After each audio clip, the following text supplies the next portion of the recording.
Hello everyone, আমি Torsa and welcome to Torsa tales. তো আগের ভিডিওতে আপনারা দেখেছেন আমরা চলে গিয়েছিলাম রোবো ক্যাফেতে। সেখানে রোবটের হাত থেকে খাবার খেয়ে এবার আমরা যাচ্ছি সায়েন্স সিটির ভেতরেই নেচার পার্কে। একে তো প্রায় সন্ধে হয়েই এসেছিল, তার উপরে এখানে লেখা ছিল বিওয়্যার অফ স্নেকস। যাই হোক, আমরা তাও ভেতরে ঢুকেই পড়লাম, আর এখানে ছিল দারুণ মজার সব জিনিস। হঠাৎ দেখা গেল ডাইনোসরের ডিম ফেটে বেরোচ্ছে মানুষ। দেখলাম কিছু অদ্ভুত বাঁদুর, যাদের শরীরটা বাঁদুরের হলেও মুখটা কিন্তু মানুষের।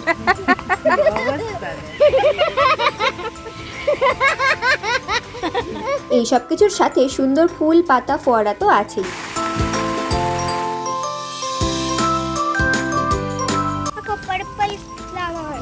সাথে আবার আছে বিশাল বড় এক বাঁশবন, যেটা পাহারা দিচ্ছে কিছু পাইথন আর লেপার্ড। চলো আমরা জঙ্গলে যাই। আছে এক বেশ বড় আর্টিফিশিয়াল লেক। দিদিরা যখন আগের বারে এখানে এসেছিল তখন এই লেকটায় জল ভর্তি ছিল আর বোটিংও হচ্ছিল, কিন্তু এইবারে তো একেবারে শুকনো খটখটে। আজকের জন্য এইটুকুই, বাই।